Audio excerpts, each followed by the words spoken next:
Hello, welcome to Be a Better Person. This is a channel all about self-awareness, self-improvement, not lying to yourself, trying to just make yourself better. Not for anyone else, just for yourself. So in the first episode, I explain a lot more about that. If you haven't watched it, please go back and watch it. It'll help give you a little better idea before we get into some topics. But this episode is going to be about me. Not overly exciting, but real and authentic. So, yeah, I've not ever been a CEO. Well, technically, I kind of have been of a small little company, but we just made that name up. Nobody ever called me that, named me that. Not a best-selling author. No fancy little letters or titles after my name. Not that that's a bad thing. If you have those, yay for you. Just 59 years of life and experience on this earth, and some things that I've probably learned, and some ideas of how we can get self-improvement in ourselves every day. And like I said in the previous episode, it's not about you have to do this or you have to do that. Everything's different for everybody. Just going to throw a bunch of ideas on topics and hopefully something sticks, or hopefully you can even give me something back that'll help me understand. So now I just want to kind of go back to some things about me. Mostly I'm doing this channel just because I want to. It's something that I'm a little passionate about, and I finally decided to do something about it. And I'm not editing. I just write some notes out, do this thing live, and hopefully it turns out okay and that it doesn't drive you crazy. So in the first 18 years of my life, I had no control over any situations that happened to me. Just how I reacted to those situations. A lot of times good, a lot of times bad. Had a terrible temper. My temper didn't always come out to strangers or other people. It mainly came out to people who were close to me, people I loved. And it seems really stupid that that's the way you'd be. Think it could be the other way around. But anyhow, during those first 18 years, I was adopted twice, 3 parental divorces at 4, 14, and 17, moved 11 times, 9 schools, had some addictions, sexual abuse, not adults. They were older kids than me. Not that that's, okay, but it is what it is. Nah, I don't feel dirty. I don't feel terrible. Things just that happened.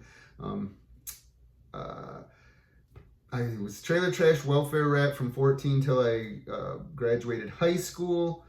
A lot of people would look at those things as negatives, but I just think that they help make me the person that I am. I've always liked myself, always thought that I was a good person. I always had some values. Again, not like everything was wonderful during those years, and I didn't do some bad things, things I'm not proud of, things that I would change if I could. But I think in general, like I said, I liked myself, and I had morals. I had things that I thought were the right thing to do. Like my word, first and foremost, like if I gave my word, you could say, not that I didn't maybe say a couple little white lies, but if I gave you my word, or if I said I was going to do something, I would do it. During the same time and through most of my life, I've probably been harder on myself than I've ever anybody else could have been on me. So that's the thing. I think I don't really understand where a lot of this stuff came from, because I had 2 siblings who weren't exactly the same way that I was. They were a bit different. Again, it's not about them. They lived their lives, rest my sister's soul, and my brother, who I probably haven't spoken to in 10 years just because I just didn't have time for any more negativity or that kind of relationship. Just try to find good relationships and surround myself with people who care about me and like me for who I am, and I like for who they are. So the whole point of all this adversity in my younger age is I think it made me who I am, so I don't necessarily look back at it. I mean, I don't know any other way, but I don't think I'd want to ever change anything, even though it was hard, even though those things happened. So the biggest thing is that I think I wasted a lot of my potential. A lot of things were easy for me. I had a good memory. School was never hard. Social situations were never hard. Even in moving, my mom's second husband was in the service. I had him as a father from 4 to 14. And we moved every 3 years. Let's get rid of these friends, let's make new friends. And then sometimes even quicker, like My transition from Spain back to Michigan to Florida, back to Michigan was all probably in an 18-month period. Oh, and I forgot, 2 different Michigan schools on the comeback. So yeah, a lot of switching during that time. And then of course the addictions. And the biggest reason I think why the addiction started is I was involved in sports in most of my elementary and middle school years. And we had moved from Michigan to Florida in the summer between 8th and 9th grade. And I loved football. I was very tiny though in 9th grade. I can't remember back then, but I guarantee you I was probably not, just barely over 100 pounds going into 9th grade. Because when I graduated from high school, I was 140. And back then too, I was probably short 5'2", 5'4", somewhere in there. And I didn't shoot up till between my junior and senior year. So anyways, I was small, but I loved football. Like when I put on my helmet and my pads, I felt invincible. Didn't matter that people were bigger than me. I was not scared of anyone. I just felt invincible. And so we were going to the tryouts. My mom, again, I understand completely, working 2 jobs, finding out that she's getting divorced. My dad had moved out of the house. He probably wasn't going to help at all in going to practices or whatever. So it was going to be her. And so she always loved me. I knew that. She always supported me, even though she didn't maybe know the best things to teach me or to try and prepare me for my adult life. She knew her things, but she probably had nobody ever mentor her, develop her, or tell her the right things to do as well. So anyways, we're going there. We're pulling to the park, and I tell her how nervous I am, how scared I am, because I didn't know anybody. Moved in the summer, I hadn't met anybody who was going to be going to my school in my grade. I had met a couple people who were a year younger than me, but no one in my grade who was going to be going to this school. So I was very nervous, and I expected the conversation to go like, "Oh, Kippy, you're good enough. You can do whatever you want.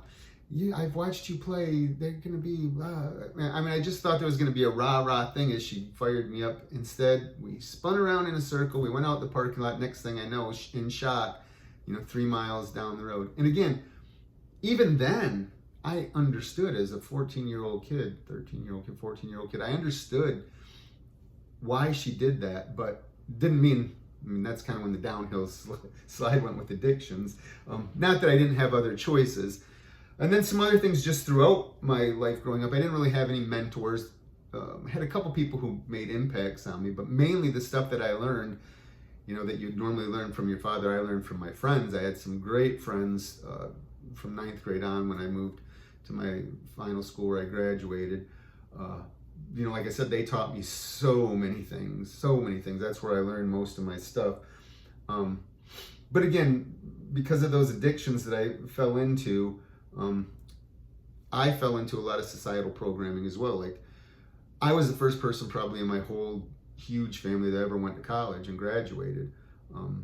Between cousins, aunts, uncles, mom, dads, first person. And to graduate from college. And so I really pushed that on my children instead of teaching them to find their joy and then find out what you love to do and then find a way to make a living at it, because we all need money, as stupid as it is. I wish I could do what I wanted every single day.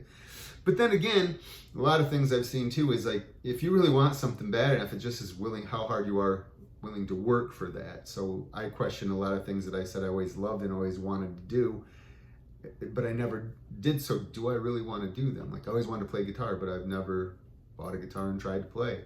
So how bad do I really want to? Because I just maybe don't feel like working at it. I'm lazy, so maybe I really don't want it. So anyways, let's just keep moving along. So too stubborn too to always ask for help. I did ask some people for help with co-signing for my first car, which I didn't get till I was 22 years old. Because again, we were poor.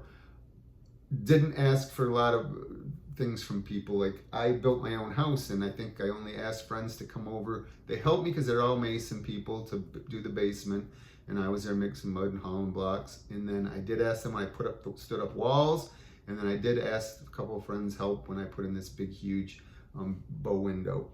So, but just, too stubborn to ask for help. My first job was working for a weekly newspaper, so I knew a ton of people, and I never networked. I never tried to improve my situation by meeting people and talking to people. And once especially they saw my potential in the job that I had, they should know that I would be a good fit. But so yeah, nobody's ever gotten me a job.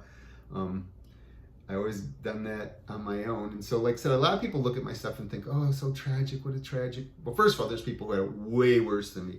Yeah, we went a few times without no water. Never had to go without food. Yes, had to wear old clothes all the time or some worn out shoes. But yeah, not real. I wasn't abused and beaten continuously. Like, some things happen to people. I didn't have alcoholic parents who didn't love me. I didn't have any of that stuff. But still, people think that it was tragic, even the things that happened to me, and say I overcame a lot. It's like, I just never saw anything different. And to me, there was just like, I was not going to not succeed. So to me, it's like I said, it all made me who I am. I've always been relatively happy. I define my own success and happiness and not worried about what I have or what other people have. It's more about what I have and how happy I am with the relationships that I have. I control most of my addictions to some extent. And again, they're not bad addictions. I didn't go into rehab or anything like that, but I just wasted a lot of time and potential by doing some of those things. At least that's how I feel. I always kept my word, talked about that. Always had a good work ethic. I got co-signers, but I put myself through school. I built a house. I've had a couple companies in my day. One of them thanks to somebody else, but I worked really hard at making sure that I did that over the course of my life. 47 jobs. Yeah, even though I had the same one from 1989 to 2004, pretty much. I think I was gone twice during that period as well, but worked for the same company. Just because I just didn't tolerate. If you didn't appreciate me or you don't appreciate me, and not just by saying you appreciate me, by showing you appreciate me, I just don't put up with stuff, and I know I can find other things elsewhere. I've been blessed with a beautiful family. My 2 children were probably the easiest things to raise whatsoever. They both had good compasses. Hopefully I had something to do with my wife and I, but they, great kids, easy to raise, no major issues. They were a joy when I look back. They were a joy to have as my children. And they always stayed involved in activities as well. So yeah, I did a lot of community service in different places.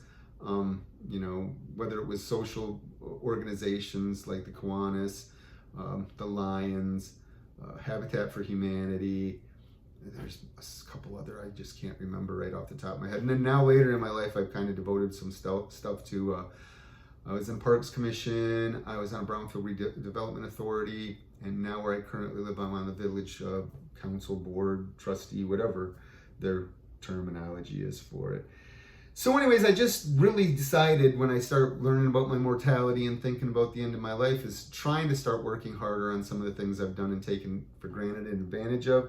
I try to work to be a better person every single day. When I wake up every morning, I try to have gratitude for everything that I have instead of what I don't have, especially my relationships. Like I said, that's my currency now that I'm older, is the relationships I have with people.